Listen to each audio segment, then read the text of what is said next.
بسم اللہ الرحمن الرحیم۔ السلام علیکم ناظرین۔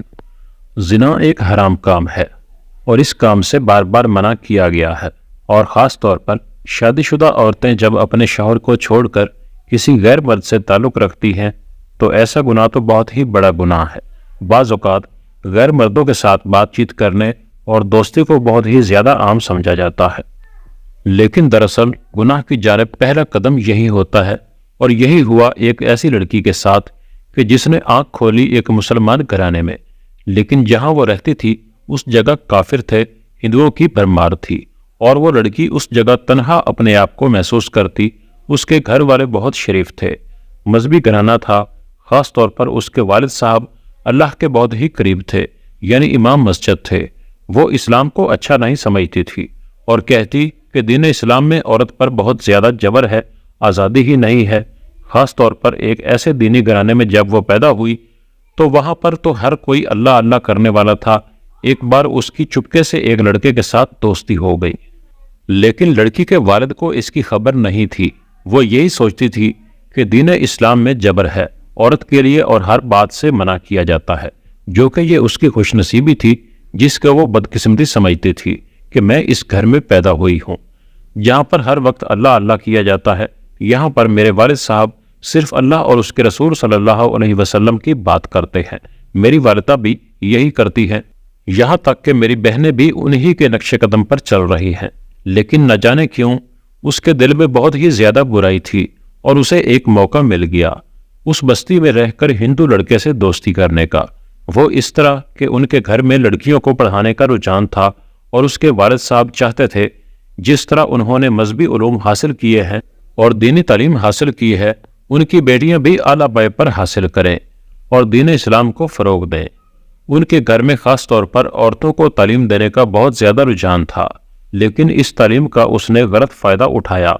وہ گھر سے نکلتی ضرور تھی، مدرسے جاتی تھی، لیکن راستے میں اس کی دوستی ہو گئی ایک ہندو سے، جس نے اس کے حسن کو دیکھا تو اس کا دیوانہ ہو گیا، اور وہ تو چاہتی ہی یہی تھی کہ اپنے مذہب سے دوری اختیار کرے۔ اس نے فوراً اس سے دوستی کر لی، اور اب وہ مدرسے جانے کے بہانے اس غیر مسلم دوست سے ملتی۔ وہ آپس میں قریب سے قریب آتے جا رہے تھے۔ ایک بار اس نے کہا کہ تم مسلمان ہو، لیکن تم کس طرح مجھ سے ملتی ہو؟ میں تو غیر مسلم ہوں، اور میرا مذہب تو تمہارے مذہب سے بالکل الٹ ہے۔ تو وہ کہنے لگی کہ میں اپنے مذہب کو پسند نہیں کرتی۔ میں اپنے والد صاحب کو دیکھتی ہوں، ہر وقت وہ تسبیح پڑھتے رہتے ہیں، اور وہ کہتے ہیں کہ ہمارے دین میں لڑکیوں کو باحیا ہونا چاہیے، گو کہ وہ لڑکیوں کی تعلیم کے بالکل بھی خلاف نہیں، اور چاہتے ہیں کہ ہم اچھے سے دینی تعلیم حاصل کریں۔ میرا دل نہیں لگتا، نہ جانے کیوں جب سے آنکھ کھولی ہے اور ہوش سنبھالا ہے، میرے دل میں میرا مذہب گھر نہیں کر سکا۔ تو وہ لڑکا کہنے لگا تم کیا چاہتی ہو؟ لڑکی بولی میں چاہتی ہوں مذہب کو چھوڑ دوں۔ لڑکا بولا لیکن تمہارے والد صاحب ناراض نہیں ہوں گے؟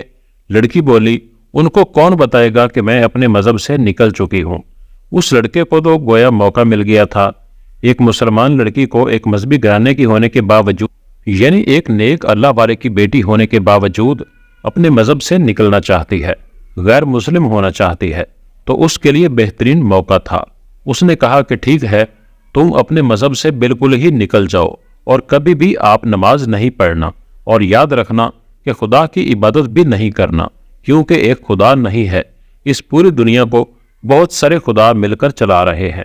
وہ کہنے لگی تم نے صحیح کہا۔ اس لڑکے نے کہا سب سے پہلے میں تمہاری ملاقات اپنے خدا سے کرواتا ہوں۔ ایک بت اس کے گھر میں رکھا ہوا تھا جس کو وہ بہت مانتا تھا۔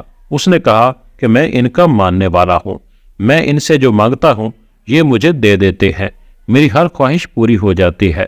اور دیکھو جب سے تمہیں دیکھا ہے، جب سے میں تمہارے عشق میں گرفتار ہوا ہوں، میں نے ان کے ہی آگے ہاتھ جوڑے ہیں، اور دیکھو تم میرے پاس آ گئی، بلکہ تم میرے مذہب میں داخل ہونا چاہتی ہو۔ اب وہ لڑکی اپنے باپ کے سامنے، اپنے گھر والوں کے سامنے تو بظاہر مسلمان بنی رہتی، ڈھونگ رچاتی رہتی، لیکن مدرسے جانے کے بہانے وہ اس کے گھر چلی جاتی، اور وہ لڑکا وہاں بیٹھ کر اپنے مذہب کے متعلق اسے بتاتا۔ یہاں پر گھر والوں کو جان سے دے رہی تھی کہ میں مدرسے جاتی ہوں اور وہاں پر بہت دیر ہو جاتی ہے، آنے میں اپنی بہنوں کو بھی اپنے ساتھ لے کر نہیں جاتی تھی، اور وہ روز وہاں سے جاتے جاتے راستہ بدل لیتی تھی اور اس لڑکے کے ساتھ جا کر زنا کرتی۔ غرض کہ وہ گناہوں کی دلدل میں اتنا ڈوب چکی تھی کہ اسے یہ خبر بھی نہ تھی کہ وہ اپنے آپ کو تباہ کر رہی ہے۔ نہ صرف اپنے آپ کو تباہ کر رہی ہے بلکہ دنیا اور آخرت بھی اس کی بربادی کی طرف جا رہی ہے۔ وہ جہنم کے گڑھے میں خود کو گرانے کے لیے تیار تھی، بلکہ گر ہی چکی تھی۔ وہ لڑکا اس کی کمزوری سے فائدہ اٹھا رہا تھا۔ وہ من مانی اس کے ساتھ کرتا اور وہ ہر رات اس کے ساتھ گناہ کبیرہ کرتی اور گناہ کبیرہ کر کے اپنے گھر آ جاتی۔ ایک بار اس کے والد صاحب کو شک ہوا۔ انہوں نے کہا کہ بیٹی، مجھے لگتا ہے کہ تمہارے ساتھ کچھ الگ معاملہ پیش آ رہا ہے۔ مجھے ذرا بتاؤ کہ تم مدرسے جا کر کیا سیکھتی ہو، اور اب تم پابندی کے ساتھ مدرسے جاتی بھی ہو اور دیر تک واپس آتی ہو۔ بہتر یہی ہے کہ تم مجھے سب کچھ بتا دو۔ اس نے کہا کہ سچ سننے کی آپ میں تاب نہیں ہے۔ وہ کہنے لگی، ہاں بالکل۔ اس نے قرآن پاک کھولے بغیر قرآن کریم کی طویل سورہ مبارکہ پڑھ کر سنا دی اور کہا، بتائیے، اب اتنی لمبی سورت میں آپ کو سنا رہی ہوں، پابندی سے جاتی ہوں اور رات کو دیر تک واپس آتی ہوں، میں قرآن کو حفظ کر رہی ہوں۔ اس لڑکی کے والد صاحب بہت خوش ہوئے کہ میری بیٹی کوئی بھی غلط کام نہیں کر رہی، بلکہ یہ سچ میں قرآن کی تعلیم حاصل کرنے جا رہی ہے۔ یہاں پر آپ سب حیرت زدہ ہوں گے کہ وہ لڑکی تو اس لڑکے کے ساتھ رہتی ہے، پھر کیسے اس نے قرآن کی اتنی طویل سورہ مبارکہ یاد کر لی؟ وہ اس طرح کہ وہ لڑکا بہت چالاک تھا۔ اس نے کہا کہ تم میرے پاس آتی ہو، میرے ساتھ رہتی ہو، بت کی عبادت بھی کرتی ہو، لیکن تمہیں اپنا قرآن بھی پڑھنا چاہیے۔ گو کہ تم اپنے مذہب کو پسند نہیں کرتی، لیکن تمہیں قرآن کو مکمل یاد کرنا ہے۔ کبھی اگر تمہارے والد صاحب نے تم پر شک کیا اور اگر کبھی فرمائش کی کہ قرآن پڑھنے جا رہی ہو تو بتاؤ کون کون سی صورتیں یاد ہیں، تو قرآن کی سب سے طویل سورت سنا دینا، وہ چپ ہو جائیں گے۔ قرآن پاک اس کے حلق سے اوپر تک تھا، دل میں نہیں اترا تھا، اسی وجہ سے یاد تو کر لیا پر دل پر کوئی اثر نہ ہوا۔ یہاں پر اپنے والد کو تو اس نے چکمہ دے دیا، لیکن کیا اللہ تعالیٰ کو بھی وہ دھوکہ دے سکتی تھی؟ ہرگز نہیں۔ میرا رب تو تنہائی میں گزارے ہوئے لمحات بیٹھ کر تو انسان سوچ رہا ہوتا ہے، تب بھی اس بات کو جانتا ہے۔ والد کو بے وقوف بنا کر سمجھ رہی تھی کہ میں تو بری الذمہ ہو گئی، اب مجھے کوئی بھی نہیں پکڑ سکتا، لیکن اللہ تعالیٰ کی پکڑ سب سے زیادہ سخت ہے۔ ایک رات جب وہ گناہوں کی دلدل میں گری ہوئی تھی اور گہری کھائی میں گرتی جا رہی تھی اور مسلسل جھوٹ بول رہی تھی کہ میں قرآن کریم پڑھتی ہوں، قرآن کی تعلیم حاصل کرتی ہوں، ایک رات جب وہ اس لڑکے کے ساتھ پوجا کرنے کے بعد اس کے ساتھ گناہ کبیرہ کر رہی تھی، اسی وقت موت کا فرشتہ آیا اور اس کی روح کو قبض کر لیا۔ موت یہ نہیں دیکھتی کہ سامنے والا جوان ہے یا بوڑھا، بس اپنے وقت پر آ جاتی ہے۔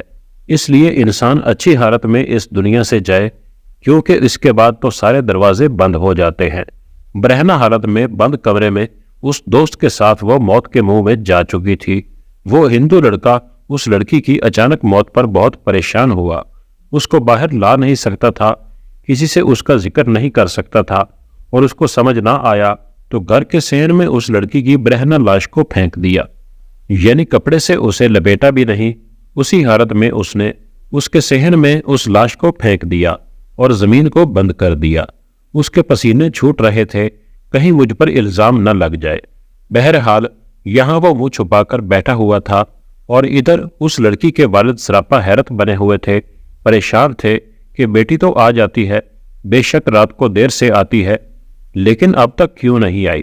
والد صاحب نے والدہ کو اطمینان دلایا کہ استاد اسے اکیلے میں قرآن کی صورتیں یاد کراتے ہیں، یہی وجہ ہے کہ بیٹی اب تک نہیں آئی۔ لیکن ماں کا دل تو گھبرا رہا تھا۔ وہ کہنے لگی، مجھے اور ہی کوئی معاملہ لگتا ہے، آپ جائیے اور مدرسے میں جا کر معلومات حاصل کریں، میری بیٹی اب تک کیوں نہیں آئی؟ بہرحال آدھی رات کے وقت والد صاحب مدرسے پہنچے اور وہاں جا کر معلومات کی۔ پتہ چلا کہ ساری لڑکیاں تو جا چکی ہیں۔ انہوں نے کہا کہ میری بیٹی کو کون پڑھاتا ہے؟ کوئی معلمہ ہے؟ کیا معلمہ مجھ سے بات کر سکتی ہے؟ باپردہ ہو کر وہ معلمہ ان کے سامنے آئی اور کہا کہ میری بیٹی آپ کے پاس دیر تک قرآن پڑھتی ہے، تو وہ حیرت سے انہیں دیکھنے لگی کہ کون سی بیٹی؟ کس کی بیٹی؟ آپ کی بیٹی کو آج تک میں نے دیکھا بھی نہیں۔ والد محترم نے کہا، لیکن وہ تو آتی تھی، حلیہ بھی میں نے آپ کو بتایا ہے کہنے لگی اس حلیے کی لڑکی تو آتی تھی لیکن تقریباً 1 مہینے سے زیادہ ہو گیا ہے وہ میرے پاس نہیں آ رہی تھی۔ رات میں وہ کہاں جاتی ہے مجھے کیا معلوم، لیکن یہاں پر آپ کی بیٹی نہیں آتی۔ یہ کہہ کر وہ معلمہ اندر چلی گئی۔ اب باپ پریشان سر پیٹ رہا تھا کہ آخر میری بیٹی نے مجھے دھوکہ دیا، لیکن قرآن کیسے اسے یاد تھا؟ ضرور وہ کسی اور مدرسے میں پڑھنے جاتی ہوگی۔ اپنے علاقے کے سارے مدرسوں کو دیکھ لیا لیکن وہاں پر ان کی بیٹی نہ ملی، بلکہ کہا گیا کہ ہمارے مدرسے کی بچیاں تو مغرب تک چلی جاتی ہیں، آپ کی بیٹی کی طرح کسی لڑکی کو یہاں نہیں دیکھا گیا۔ باپ نے سپاہیوں کو اطلاع دی۔ سپاہی پورے محلے میں اس لڑکی کو تلاش کرتے رہے۔ آخر کار وہ وہاں پر ہندوؤں کی بستی کے پاس بھی پہنچے اور تمام ہندوؤں سے پوچھا تو وہ کہنے لگے کہ اس طرح کی کوئی لڑکی ہمارے پاس نہیں آئی۔ وہ لڑکا اسی بستی میں رہتا تھا۔ اس کے گھر کا دروازہ بھی کھٹکھٹایا گیا۔ جب وہ دروازہ کھٹکھٹایا تو اس نے بڑی مشکل سے دروازہ کھولا۔ دروازہ کھولنے پر وہ لڑکا بہت ہی زیادہ گھبرایا ہوا تھا۔ اس کے ماتھے پر پسینے کی بوندیں تھیں۔ سپاہیوں کو شک ہو گیا۔ انہوں نے کہا کہ ہمیں لگتا ہے آپ کی بیٹی یہیں پر ہے۔ اس کے والد بولے کہ ایسا کیسے ہو سکتا ہے، یہ غیر مسلم لڑکا ہے، میں مسلمان ہوں، میری بیٹی مسلمان ہے، ایک ہندو کے گھر میں وہ کیا کرے گی؟ سپاہی بولے دیکھیں کچھ خبر نہیں، ہو سکتا ہے آپ کی بیٹی اندر ہو۔ خیر اس لڑکے کو ایک طرف ہٹا کر جب گھر میں داخل ہوئے تو وہاں کوئی بھی نہ تھا۔ اس ہندو لڑکے سے پوچھ گچھ کی، کہا کہ بتاؤ کہاں ہے وہ لڑکی اور تم نے اسے مار کر کہاں پھینکا ہے؟ تو ہندو لڑکے نے کہا کہ اسے میں نے نہیں مارا، وہ تو خود مر گئی۔ اس لڑکے نے اپنے آپ کو بچانے کے لیے سچ کہہ دیا تھا، لیکن سپاہیوں نے کہا کہ اگر وہ لڑکی اسی گھر میں ہے تو کہاں ہے؟ اس نے بتایا کہ گھر کے صحن میں نے اسے ڈال دیا ہے۔ باپ کو یہ سن کر صدمہ پہلے ہی ہو گیا تھا کہ اس کی بیٹی یہاں پر موجود تھی، ایک غیر مسلم کے ساتھ، جہاں پر جگہ جگہ بتوں کی تصویریں لگی ہوئی تھیں۔ ایک بہت بڑا ثبوت اس کے کمرے میں تھا۔ وہ پہلے ہی صدمے سے دوچار تھا اور جب یہ بات سنی کہ بیٹی اس لڑکے کے گھر میں مری ہے تو یہ سن کر اس کے ہوش اڑ گئے۔ سپاہیوں نے اس لڑکی کی وجہ سے صحن کھودنا شروع کیا۔ گڑھا زیادہ گہرا نہیں تھا۔ سامنے ہی جو منظر سب نے دیکھا، اس منظر کو دیکھ کر سب کے رونگٹے کھڑے ہو گئے۔ اس کے جسم پر نہ کفن تھا نہ ہی کوئی کپڑا تھا، جبکہ اس لڑکی کے پوشیدہ چھپے ہوئے اعضاء مکمل طور پر گل سڑ چکے تھے، اور یہی نہیں، ایک بہت بڑے سانپ نے اس کے جسم کو لپیٹا ہوا تھا۔ اس کی زبان باہر کو لٹکی ہوئی تھی اور اس کی زبان پر وہ سانپ بار بار ڈس رہا تھا۔ پھر ایک بچھو چلتا ہوا آیا اور اس کے جسم کو کاٹنے لگا۔ وہ منظر سب دیکھ رہے تھے۔ یہ وہ عذاب تھا جو اس لڑکی پر زنا کے گناہ کی وجہ سے آیا تھا۔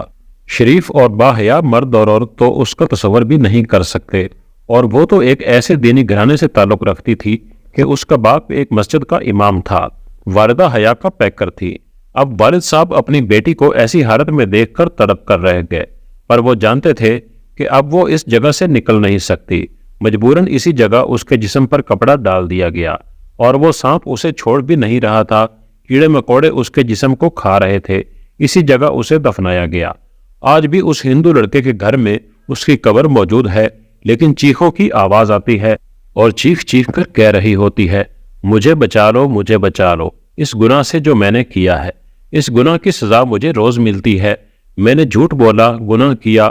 اس لڑکے کو سپاہی پکڑ کر لے گئے، گو کہ اس نے اسے نہیں مارا تھا، لیکن پھر بھی اس نے اس کو بہکایا تو تھا۔ وہ عذاب جس کی سزا وہ مرنے کے بعد بھی بھگت رہی تھی۔ زنا کاری ہمارے معاشرے میں عیب نہیں رہی۔ ہمارے پیارے نبی صلی اللہ علیہ وسلم نے فرمایا، حیا ایمان کی ایک شاخ ہے۔ یہی وہ ایمان ہے جو انسان کو اس قسم کے گناہوں اور پھر ان گناہوں کے عذاب سے بچا لیتی ہے۔ ہر انسان کا دوسرے انسان سے ایک پردہ ہے، لیکن انسان اخلاقیات سے گر جاتا ہے۔ وہ سمجھتا ہے کہ اسلام میں یہ باتیں ہمیں آزادی سے روکتی ہیں۔ آزادی یہ نہیں کہ آپ کسی غیر محرم کے ساتھ ناجائز تعلقات رکھیں۔ اگر اسلام میں عورت کو باپردہ ہونے کا حکم دیا گیا ہے تو یہ اس کی حفاظت کے لیے ہے۔ اللہ تعالی ہم سب کو ایسے گناہ کبیرہ سے بچائے اور ہمارا خاتمہ ایمان پر فرمائے، آمین۔ ناظرین، ویڈیو اچھی لگی ہو تو لائک اور چینل کو سبسکرائب کر دیں تاکہ آنے والی ویڈیوز کا نوٹیفیکیشن بھی آپ کو ملتا رہے، اور اس ویڈیو کے بارے میں اپنی رائے کا اظہار کمنٹ باکس میں لازمی کریں۔ شکریہ۔